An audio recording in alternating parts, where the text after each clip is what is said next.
हे friends, welcome back. आज इस video में हम लोग जानने वाले हैं नेट फ्यूचर वैल्यू के बारे में कि नेट फ्यूचर वैल्यू क्या होता है, कैसे हम लोग नेट फ्यूचर वैल्यू को कैलकुलेट कर सकते हैं, उसका फॉर्मूला क्या है, इंट्रिंसिक वैल्यू क्या होता है, डिस्काउंट रेट क्या होता है और क्यों हम लोग नेट फ्यूचर वैल्यू को कैलकुलेट करते हैं। पर्टिकुलरली ये टॉपिक बहुत ही इंटरेस्टिंग होने वाला है क्योंकि इस पर्टिकुलर टॉपिक को जब मैंने शुरू में जब मैं स्टॉक मार्केट को सीख रहा था तो वैल्यूएशन के सीरीज में इस टॉपिक को मुझे इतना पसंद आ गया था कि इसके बाद मेरा स्टॉक मार्केट के लिए जो क्यूरियोसिटी था वो 10 गुना बढ़ गया। इतना ही इंटरेस्टिंग ये टॉपिक है। इस टॉपिक को स्टार्ट करने से पहले मैं आप लोगों को एक छोटा सा स्टोरी सुनाना चाहता हूं।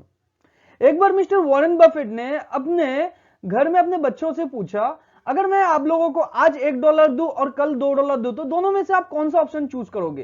तो बच्चे ने बोल दिया कि मैं कल $2 लेना पसंद करूंगा। फिर मिस्टर वॉरेन बफेट ने पूछा कि आज अगर मैं आप लोगों को $1 देता हूं और अगले हफ्ते में अगर आप लोगों को $2 देता हूं तो दोनों में से कौन सा ऑप्शन आप लोग चूज करेंगे? तो फिर बच्चों ने बोला नेक्स्ट वीक मैं $2 लेना पसंद करूंगा। फिर मिस्टर वॉरेन बफेट ने पूछा, अगर मैं आपको आज $1 दूं और अगले साल $2 दूं तो दोनों में से कौन सा ऑप्शन आप लोग चूज करना पसंद करोगे? तो यहां पे बच्चों ने क्या कहा, father don't ask me the stupid question, obviously आज ही मैं $1 लेना पसंद करूंगा। तो बच्चों ने ऐसा क्यों कहा? मिस्टर वॉरेन बफेट एक्चुअली ये जानना चाहते थे कि बच्चों का टाइम मनी के ऊपर सेंस कितना है और उन लोगों का जो ब्रेकिंग पॉइंट है वो कितने दिनों तक है। तो यहां पे बच्चों का जो ब्रेकिंग पॉइंट था वो 1 साल था, यानी बच्चे ये जानते थे आज $1 का जो प्राइस है वो 1 साल बाद उतना नहीं रहेगा, यानी इन्फ्लेशन के कारण उस पैसे का जो वैल्यू है, जो परचेजिंग पावर है वो घट जाएगा। अगर आप लोगों को इन्फ्लेशन के बारे में नहीं पता है या परचेजिंग पावर कैसे घटते हैं या बढ़ते हैं उसके बारे में नहीं पता है तो आप लोग मेरे इन्फ्लेशन वाला वीडियो जरूर देख सकते हैं जो आपको स्क्रीन पे दिख रहा है और इसका लिंक ऊपर आई बटन या नीचे डिस्क्रिप्शन पे आप लोगों को मिल जाएगा। तो अगर आप इस चैनल को फॉलो करते हैं तो आप लोगों को इन्फ्लेशन के बारे में जरूर पता होगा, नहीं पता तो जाके देख लीजिए। तो अगर आप लोग स्टॉक मार्केट में नया है, आप लोगों को फंडामेंटल एनालिसिस को डीपली समझना है और आप लोगों को जानना है कि कैसे एक कंपनी के एनुअल रिपोर्ट से उस कंपनी का फाइनेंशियल डेटा को कैसे निकाल के सही तरीके से इंटरप्रेट करके पढ़ा जाए या किसी भी ऑनलाइन पोर्टल से कैसे एक कंपनी के फाइनेंशियल डेटा को निकाल के सही तरीके से इंटरप्रेट करके पढ़ा जाए, तो वीडियोस का लिंक नीचे डिस्क्रिप्शन पे भी दिया हुआ है और ऊपर आई बटन पे भी दिया हुआ है। मैंने बहुत सारा वीडियोस ऑलरेडी बना के रखा है और अगर फ्यूचर में आप लोगों को कोई भी टॉपिक के बारे में सजेस्ट करना हो या जानना हो कोई भी फाइनेंशियल टॉपिक के बारे में या स्टॉक मार्केट के बारे में, आप नीचे कमेंट पर भी जरूर लिख सकते हैं। और अगर चैनल को अभी तक सब्सक्राइब नहीं किया है तो मैं आपसे रिक्वेस्ट करूंगा, वीडियोस को बनाने के लिए बहुत ज्यादा हार्ड वर्क लगता है और आप लोगों के एक सब्सक्राइब, एक लाइक और एक शेयर की वजह से मेरा जो अंदर मोटिवेशन है वो और भी ज्यादा बढ़ जाता है। तो चैनल को सब्सक्राइब करके जाना, लाइक और शेयर तो वीडियो को जरूर कीजिएगा और अगर वीडियो पसंद नहीं आया तो उसका रीजन भी नीचे कमेंट में आप लोग बताएं। तो इस वीडियो में हम लोग नेट फ्यूचर वैल्यू को डिटेल में समझने वाले हैं, तो चलिए सीखते हैं एक साथ।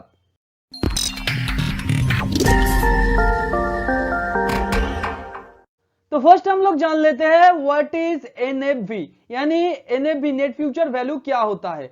मैं आपको बताना चाहता हूं, वीडियो को स्टार्टिंग से आखिर तक देखिए क्योंकि वीडियो के एंड में मैं आप लोगों को एक बोनस टिप्स दूंगा जो एनएफवी कैलकुलेशन में और स्टॉक मार्केट में जब भी आप किसी भी कंपनी को कैलकुलेट करने जाएंगे तो ये एनएफवी आपको बहुत ज्यादा काम में आएगा और ये बहुत ज्यादा इंपॉर्टेंट भी है एनएफवी का जो बोनस टिप्स। तो वीडियो को स्टार्टिंग से आखिर तक देखते रहिए। तो एनएफवी क्या है? आज किसी भी चीज का जो वैल्यू है फ्यूचर में उसका कितना वैल्यू होता है एक पर्टिकुलर रेट ऑफ इंटरेस्ट में अगर उसका वैल्यू बढ़ता ही रहे। इसे और भी सिंपल तरीके से समझने की कोशिश करते हैं। मान लीजिए आज आपके पास 100 रुपीज है और अगर 10% रेट ऑफ इंटरेस्ट है, ये 100 रुपीज हर साल बढ़ता रहे तो 10 साल बाद इसका कितना वैल्यू होगा। तो इसे कैलकुलेट करने के लिए हम लोग नेट फ्यूचर वैल्यू का जो फॉर्मूला है उसे यूज करते हैं। तो नेट फ्यूचर वैल्यू का फॉर्मूला क्या है? नेट फ्यूचर वैल्यू का फॉर्मूला है पीवी यानी प्रेजेंट वैल्यू या इंट्रिंसिक वैल्यू, करेंटली जो इंट्रिंसिक वैल्यू है किसी भी स्टॉक का आप बोलिए, किसी भी बॉन्ड का आप बोलिए, या अगर आप बैंक में कोई एफडी करते हैं या सेविंग्स बैंक अकाउंट में कोई भी पैसे रखते हैं उसका प्रेजेंट आज वैल्यू क्या है, उसके साथ 1 + i पावर में जो टाइम है, यानी PB 1 + i to the power, right. तो यहां पे आई का मतलब क्या है? आई का मतलब है डिस्काउंट रेट, यानी कौन से रेट ऑफ इंटरेस्ट से ये बढ़ता रहेगा। और एन का मतलब क्या है? एन का मतलब है सिंपली टाइम। यहां पे देखिए आप, पीवी का मतलब है प्रेजेंट वैल्यू, आई का मतलब है डिस्काउंट रेट, यानी कौन से रेट ऑफ इंटरेस्ट से ये पैसा बढ़ेगा।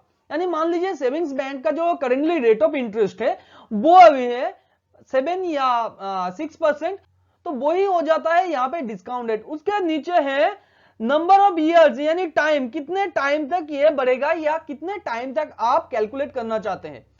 तो ये तीनों वैल्यू अगर मैं दे देता हूं तो उसके बाद मैं नेट फ्यूचर वैल्यू को कैलकुलेट कर सकता हूं। ये पीवी यहां पे मैंने फॉर एग्जांपल ले लिया है इसे कैलकुलेट करने के लिए 708। तो ये क्या है? रिलायंस इंडस्ट्रीज का करंटली जो बुक वैल्यू है, करंटली जो इंट्रिंसिक वैल्यू है 2020 में, जैसे कि आप स्क्रीन पे देख सकते हैं, जो रिलायंस इंडस्ट्रीज का करेंट बुक वैल्यू है वो मैंने यहां पे लिया है। उसके बाद आई का मतलब क्या है? कितने रेट ऑफ इंटरेस्ट से ये अगले 10 साल तक बढ़ेगा, क्योंकि नीचे मैंने जो टाइम लिया है वो 10 साल लिया है। ठीक है, तो यहां पे मैं एज्यूम कर लेता हूं रिलायंस इंडस्ट्रीज का जो आरओई यानी रिटर्न ऑन इक्विटी पिछले 10 सालों से 11 to 12% से बढ़ा है। तो ऑन एन एवरेज मैं यहां पे देखता हूं तो 11% का एवरेज निकल के आता है। तो मैं थोड़ा कंजर्वेटिवली इसे 10% कर देता हूं, क्योंकि फ्यूचर में हो सकता है रिलायंस इंडस्ट्रीज का शेयर या रिटर्न ऑन इक्विटी 10% से ज्यादा परसेंटेज में ना बढ़े। ठीक है, तो जब भी आप लोग किसी भी बिजनेस का फ्यूचर वैल्यू या किसी भी अमाउंट का फ्यूचर वैल्यू कैलकुलेट करेंगे तो थोड़ा कंजर्वेटिव होकर उसका रेट ऑफ इंटरेस्ट लीजिए। और अगर किसी भी चीज में या फाइनेंशियल इंस्ट्रूमेंट में फिक्स्ड इंटरेस्ट है, जैसे कि बॉन्ड या बैंक का जो एफडी है, वहां पे आप डिस्काउंट रेट उस बॉन्ड का या एफडी का जितना है उतना ले सकते हैं। तो नीचे आप कैलकुलेशन को देख सकते हैं कैसे ईयर ऑन ईयर जो रिलायंस का वैल्यू है यानी जो बुक वैल्यू है वो अगले 10 साल तक बढ़ेगा। तो ऊपर मैंने जो टेबल के ऊपर सजाया है, ऊपर मैंने लिखा है टाइम, उसके नीचे है पीवी, पीवी यानी प्रेजेंट वैल्यू, उसके नीचे है डीआर यानी डिस्काउंट रेट यानी कितना रेट ऑफ इंटरेस्ट है, उसके नीचे है वैल्यू यानी करंटली कितना वैल्यू होगा। ओके, तो ऊपर जीरो है यानी करंटली इस स्टॉक का जो वैल्यू है यानी स्टॉक का जो बुक वैल्यू है वो है 708 यानी 708। उसके बाद 10% के हिसाब से नेक्स्ट ईयर कितना हो जाएगा? 778.80, जो मैंने यहां पे फिर से लिख दिया है। तो एक साल बाद इसका वैल्यू हो जाएगा 778.80। तो उसके बाद सेकेंड ईयर में जब यह 10% के हिसाब से बढ़ेगा तो इसका वैल्यू कितना हो जाएगा? 856.68 रुपीज। तो ऐसे करके थर्ड ईयर में, फोर्थ ईयर में, फिफ्थ ईयर में, ऐसे करके 10 ईयर तक जब यह शेयर जाएगा तो यहां पे कितना होगा उसका टोटल वैल्यू? उसका टोटल वैल्यू हो जाएगा 2020.01, इसका टोटल वैल्यू हो जाएगा। तो अगर आप लोग कंपाउंडिंग इंटरेस्ट के बारे में जानते हैं तो ये कैलकुलेशन आपको जरूर समझ में आ गया होगा। और अगर आप लोग कंपाउंडिंग इंटरेस्ट के बारे में नहीं जानते हैं तो फिक्र करने की कोई जरूरत नहीं, मैंने इसके ऊपर ऑलरेडी वीडियो बना के रखा है, आप स्क्रीन पे देख सकते हैं वीडियो का थंबनेल, आप ऊपर आई बटन या नीचे डिस्क्रिप्शन में जाके वो वीडियो भी देख सकते हैं। तो इसके बाद हम लोग देख लेते हैं हम लोग नेट फ्यूचर वैल्यू को क्यों कैलकुलेट करते हैं। देखिए, नेट फ्यूचर वैल्यू को हम लोग इसलिए कैलकुलेट करते हैं कि जब भी हम हमारे किसी भी पैसे को कहीं पे भी इन्वेस्ट करें तो उसका फ्यूचर वैल्यू एक पर्टिकुलर रेट ऑफ इंटरेस्ट में बढ़ने के बाद कितना हम लोगों को मिलेगा फ्यूचर में, राइट। क्योंकि हम लोग जब भी इन्वेस्ट करते हैं हमारा कोई ना कोई मोटिव रहता है, वो मोटिव क्या होता है? Capital gain. तो कैपिटल गेन हम लोग तो आशा करते हैं ना कि ये पैसा हम लोग इन्वेस्ट कर रहे हैं, यहाँ पे हम लोगों का जो पैसा है वो 8% या 10% में बढ़ना चाहिए। तो ऐसा एक उम्मीद के साथ हम लोग इन्वेस्ट करते हैं। तो उस उम्मीद में हम लोगों को फ्यूचर में कितना मिलेगा वो नेट फ्यूचर वैल्यू हम लोगों को कैलकुलेट करके दे सकता है, इसके अंदर इतना कैपेबिलिटी है। और भी एक काम में आता है नेट फ्यूचर वैल्यू कैलकुलेशन। जब भी आप किसी भी स्टॉक का फ्यूचर कैश फ्लो को कैलकुलेट करना चाहेंगे तो नेट फ्यूचर वैल्यू का जो फॉर्मूला है वो आप लोगों के काम में आएगा। अगर आप लोग नेट फ्यूचर वैल्यू के फॉर्मूले को नहीं जानते हैं तो इंट्रिंसिक वैल्यू को कैलकुलेट नहीं कर सकते किसी भी स्टॉक का, राइट। तो इसके बाद टाइम है उस बोनस टिप्स का जो मैं आप लोगों को देने के लिए वादा किया था। तो बोनस टिप्स के अंदर क्या है, हम लोग समझेंगे कैसे डिस्काउंट रेट को वाइजली चूज किया जा सकता है। यानी अगर हम लोग कोई भी पैसा इन्वेस्ट करते हैं तो ऐसा तो नहीं है हम लोग कोई भी इंटरेस्ट रेट पकड़ लेंगे कि फ्यूचर में हमारा एक्सपेक्टेशन है 50% से मेरा पैसा अगले 10 साल तक बढ़ता रहे। तो ऐसा तो नहीं हो सकता है ना, एक आशा करने का भी एक लिमिटेशन है। तो वो लिमिटेशन क्या है हम लोगों को प्रैक्टिकली समझना होगा। तो प्रैक्टिकली हम लोग कैसे इस इंटरेस्ट को चूज कर सकते हैं? यहां पे काम में आता है हमारा रिस्क फैक्टर, कि जितना ज्यादा रिस्क होगा एक इन्वेस्टमेंट के अंदर, उसके ऊपर उसका रेट ऑफ इंटरेस्ट डिपेंड करेगा। मान लीजिए अगर रिस्क कम है तो वहां पे रेट ऑफ इंटरेस्ट भी कम होगा, और रिस्क अगर ज्यादा है तो हम लोगों का एक्सपेक्टेशन भी बढ़ जाएगा, क्योंकि ज्यादा अगर हम लोग रिस्क ले रहे हैं तो वहां पे तो कम पैसे में हमारा दिल नहीं भरेगा। तो यहां पे भी डिस्काउंट रेट वैसे ही काम करता है। तो डिस्काउंट रेट को कैसे चूज करते हैं हम लोग समझने की कोशिश करते हैं। मान लीजिए जब भी आप लोग किसी भी स्टॉक में इन्वेस्ट करेंगे तो वहां पे अगर नो रिस्क है तो उसका जो रेट ऑफ इंटरेस्ट है वो बहुत ही कम होगा।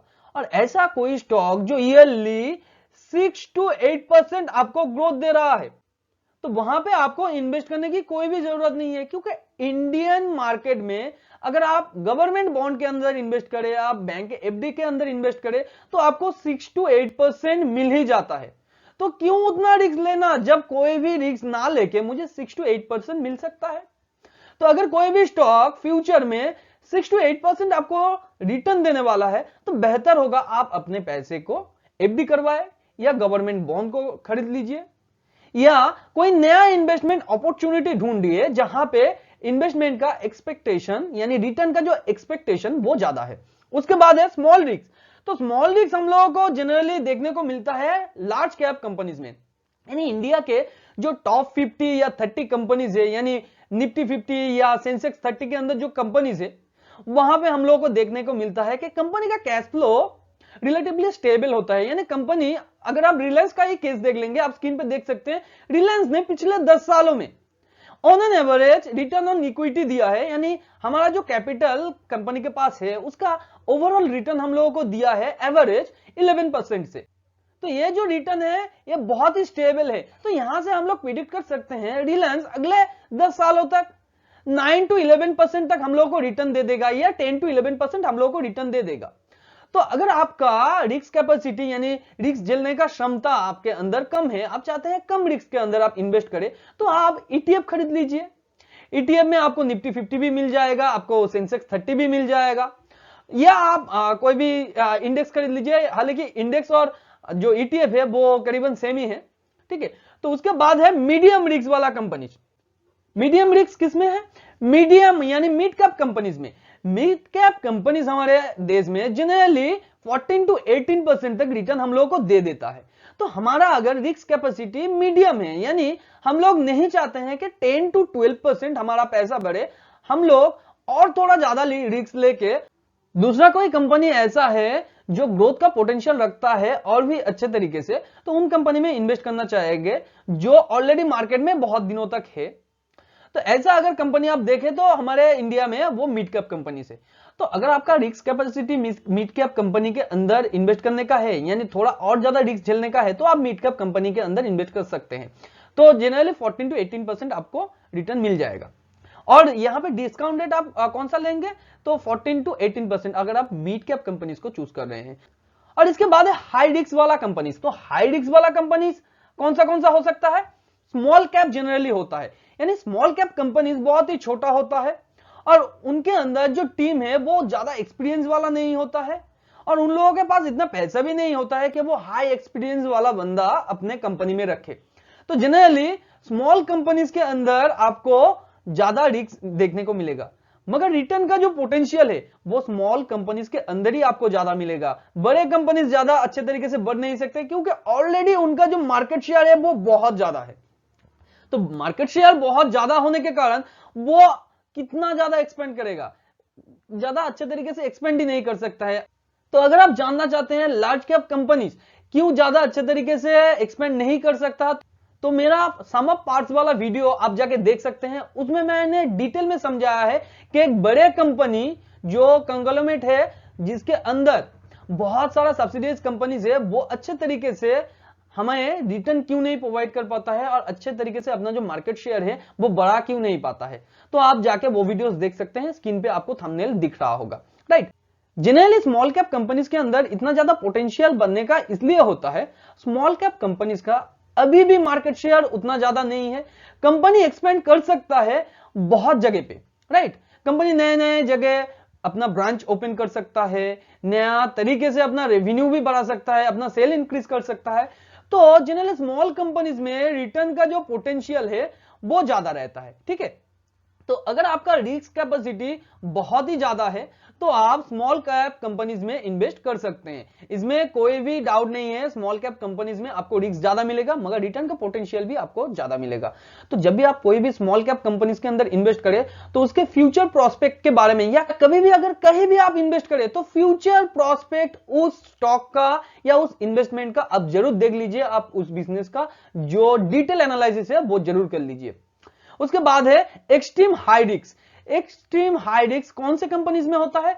जनरली जो कंपनीज बहुत छोटा है, जिसका टीम बहुत छोटा है, या प्राइवेटली ऑपरेटेड कंपनीज जिसके अंदर हाई रिस्क होता है। जनरली प्राइवेटली ऑपरेटेड कंपनीज के अंदर ज्यादा स्टेबल कैश फ्लो नहीं होता है और उन लोगों का जो फाइनेंशियल डेटा है वो पब्लिकली अवेलेबल नहीं रहता है। तो इस वजह से अगर वो चाहे तो आपको मैनिपुलेट भी कर सकता है, और अगर मैनेजमेंट अच्छा है तो अगले 10 सालों में या 15 सालों में या आने वाले फ्यूचर में आपको इतना ज्यादा रिटर्न दे सकता है कि आप सोच भी नहीं सकते हैं। अगर आप इंडिया में बात करें तो ऐसे बहुत सारा कंपनीज है जो बहुत ही छोटा था आज से 10 साल पहले, मगर आज उस कंपनीज का नाम हर एक लोगों के मुंह पर है। जैसे कि फ्लिपकार्ट ले लीजिए, आप जोमेटो ले लीजिए, स्विगी ले लीजिए। ये सब कंपनीज क्या थे?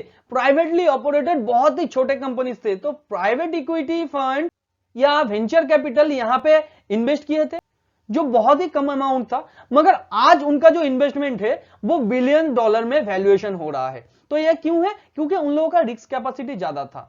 तो अगर आपका रिस्क कैपेसिटी बहुत ज्यादा है तो आप एक्सट्रीम हाई रिस्क वाले कंपनीज में इन्वेस्ट कर सकते हैं, मगर मेरा एडवाइस यहां पे यही रहेगा, एक्सट्रीम हाई रिस्क वाला कंपनीज आप तब तक चूज मत कीजिए जब तक आपके अंदर ये कॉन्फिडेंस नहीं आ जाता है कि आप कंपनीज के बारे में इतना तो समझ सकते हैं कि आप कंपनी को चला सकते हैं।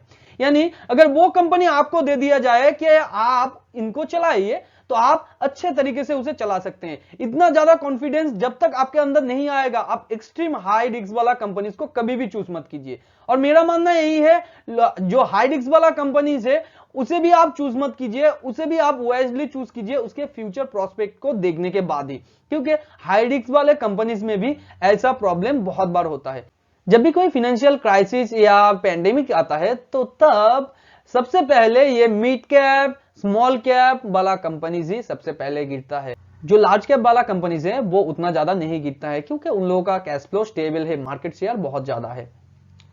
तो यहां पे मैं और दो चीज आप लोगों को बताना चाहूंगा जो आप जब भी डिस्काउंट रेट को चूज करें तो आप जरूर ध्यान में रखिए। यहां पे मैंने वार्निंग करके इसलिए लिखा है, तो पर्टिकुलरली ये दो पॉइंट को अगर आप ध्यान में नहीं रखेंगे डिस्काउंट रेट जब आप चूज करेंगे तो आपको बहुत ज्यादा लॉस झेलना पड़ सकता है जब भी आप किसी भी कंपनी का इंट्रिंसिक वैल्यू कैलकुलेट करेंगे।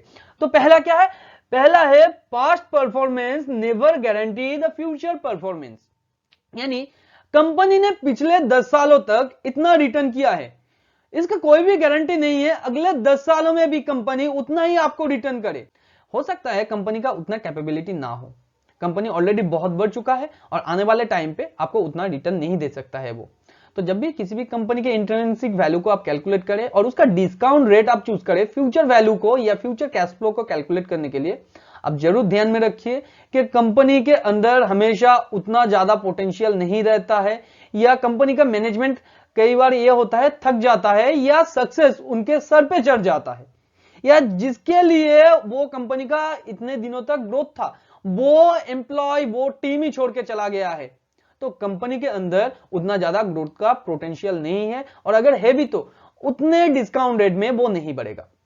सेकंड है, जब भी आप डिस्काउंट रेट को चूज करें आप कंजर्वेटिवली चूज करें। यानी पिछले 10 सालों में अगर ऑन एन एवरेज आपको रिटर्न दिया है 10%, तो यहां पे अगले 10 सालों में कंपनी 10% रिटर्न देगा आपको, उसका कोई भी गारंटी नहीं है। तो अगर यहां पे पिछले 10 सालों का डेटा कह रहा है कि 10% रिटर्न दिया है तो आप यहां पे थोड़ा कंजर्वेटिव होके आप 7% भी ले सकते हैं, आप 8% भी ले सकते हैं, या 7.5% भी डिस्काउंट रेट ले सकते हैं। अगर इस वीडियो से आप लोगों को कुछ भी सीखने को मिला हो या ये वीडियो आपको नॉलेजेबल लगा हो तो चैनल को सब्सक्राइब कीजिए, इस वीडियो को लाइक कीजिए और चैनल का जो बेल आइकन है उसे भी हिट कर दीजिए। चैनल के ग्रोथ के लिए और मेरे खुद का मोटिवेशन के लिए ये बहुत ज्यादा जरूरी है, आप मुझे सपोर्ट करें। और अगर आप चाहते हैं फ्यूचर में मैं ऐसे ही इंटरेस्टिंग वीडियोस, ऐसे ही नॉलेजेबल वीडियोस आप लोगों के लिए लेता आऊं, तो आप जरूर चैनल को सब्सक्राइब करके इस वीडियो को लाइक कर दीजिए और वीडियोस को शेयर कीजिए। इससे क्या होगा, जो पर्टिकुलरली इस टॉपिक के बारे में अभी तक नहीं जानता था उसे इसका नॉलेज मिल जाएगा। नॉलेज शेयर करने से बढ़ता है, अपने अंदर रखने से नहीं। अपने अंदर रखने से नॉलेज सड़ जाता है। ठीक है, तो मिलते हैं अगले वीडियो पर। तब तक के लिए अपना बहुत ज्यादा ध्यान रखिए। Thanks for watching and happy investing.